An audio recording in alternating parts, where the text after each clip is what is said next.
U.S. diplomats have returned to Ukraine for the first time since the Russian invasion started, but U.S. military officials are warning security across Europe remains at stake. The U.S. and allied nations are promising more support for Ukraine as the conflict in the south and eastern regions continues to escalate. Andrew Kidd from UW-Madison joins us now. He's a professor of political science and an expert on international relations. Thanks for being with us today. Hi, Andrew. Good to see you. Good to see you. Thanks, Ken. We hear the saber rattling from Russians about the threat of a possible nuclear war, not a war, but using nuclear weapons. Is there anything to that? Well, I think it's a product of desperation. The Russians are not doing well in the war. They've had to give up on their first goal, which was to capture Kiev and take over the whole country. And now they've scaled back to fighting a war of attrition in the eastern region to try to gain more territory there. And it's very costly for the Russians. They're losing a lot of equipment, they're losing a lot of soldiers, and they're committing atrocities in places like Bucha, which has united the world against them.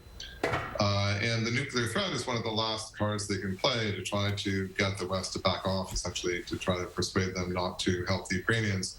I don't think it's going to work. I think the United States and the other Western European allies have decided that so long as they don't cross certain red lines, like getting directly involved in the fighting, that Putin won't actually escalate to the nuclear level. And so that if we keep it to the level of supplying the Ukrainians with weapons, even substantial weapons like artillery, which is what's the new thing going in now, then it will not escalate to the nuclear level.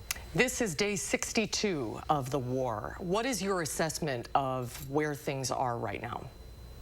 Well, I think things are building up now for a second big battle, right? The first big battle around the capital, Kyiv in the north, was a failure from the Russian perspective, victory from the Ukrainian perspective. And now the Russians have pulled back and regrouped, and they're now launching probing attacks into the east to try to find weak points, and then they're going to try to move in large quantities of the remaining equipment that they have to try to take advantage of those weaknesses.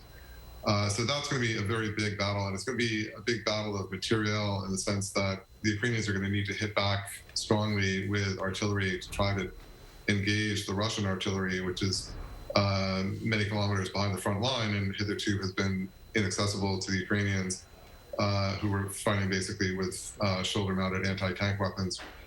And so that's what the Ukrainians are asking for and starting to get now from the United States, from Canada, from some of the Western European countries, these big artillery systems like the 155 millimeter howitzers that can engage these targets many kilometers behind the front line and try to silence the Russian artillery. And if they get that and can employ that well, it's going to be defeat number 2 for the Russians.